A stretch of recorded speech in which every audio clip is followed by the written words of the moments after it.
This is Inside Indiana Business Radio for the afternoon of Friday, May 17th, 2024. I'm Kate Sharon. On June 7th, Fort Wayne International Airport will mark the return of a key nonstop route to Detroit via Delta Airlines. The move comes amid the $140 million Project Gateway, which has seen a complete renovation of the airport's West Terminal, with work ongoing in the East Terminal. Executive Director of Airports, Scott Hinderman. It is coming back and we're excited. Having a region, a community connected to the globe via air service for the region to leave the region and do commerce and do business, or even better, more importantly, is for the globe to come to your region to do commerce. Having Detroit's a very large airport, it's a good connecting hub for both domestic and international traffic.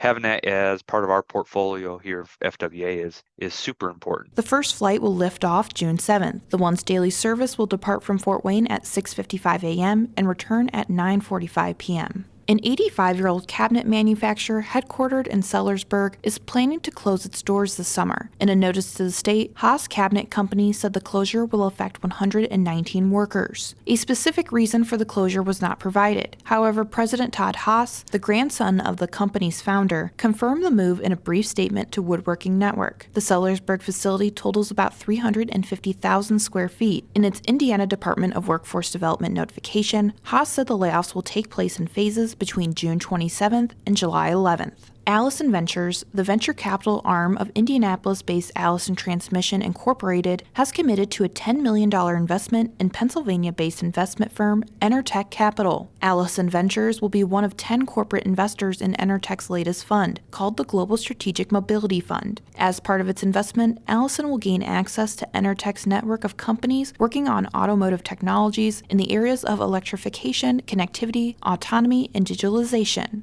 From the number one source for Indiana business news, this is Inside Indiana Business Radio. Indiana, your bold future starts here. IBJ Media, Inside Indiana Business, and the Indiana Economic Development Corporation invite you to the Engage Indiana series, presented by CareSource, Indiana University, and Old National Bank. With an unrelenting focus on growing Indiana's economy, our Engage Indiana events take place in every region of the state. Discover when we'll be in your area at ibj.com/engage. A proposed redesign of Indiana's high school graduation requirements to emphasize student choice and work-based learning has drawn concerns from educators who say it's too much change too soon. IIB's Alex Brown has more. The plan would offer Indiana students beginning with the class of 2029 two diploma options, one of which resembles today's graduation requirements but with less advanced math and social studies, and another that would require significantly more work experience. Indiana education officials presented their plan to significantly redesign diplomas to the State Board of Education in March, touting the new emphasis on career training in high school as a first-in-the-nation move.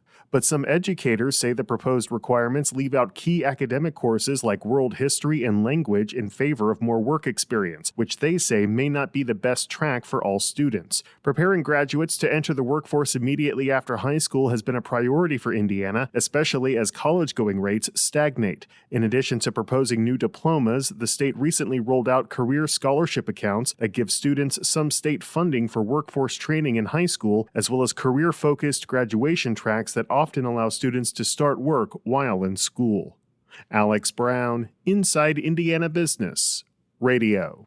Indiana's unemployment rate was 3.6% in April, up 0.1% from the previous month. The Indiana Department of Workforce Development said Friday that the state added 300 private sector jobs over March. The DWD said Indiana's total private employment stands at 2,848,500. The state primarily saw job gains in the professional and business services, financial activities, private educational and health services, and manufacturing sectors. The state's labor force participation rate fell 0.1% to 62.5%, which remains above the national rate of 62.7%. The labor force, which includes residents who are either employed or seeking employment, stands at 3,378,923, down just over 1,900 from the previous month.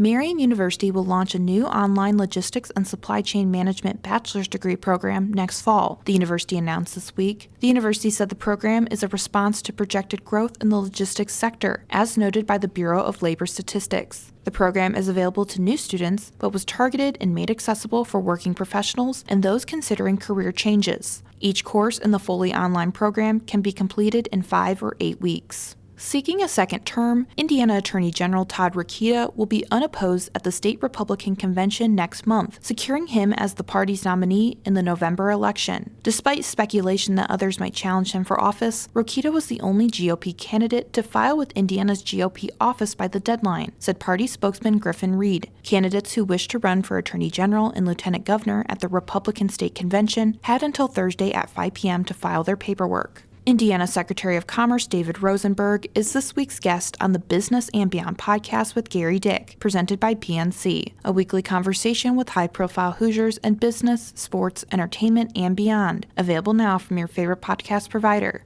I'm Kate Sharon for Inside Indiana Business, Radio on Demand.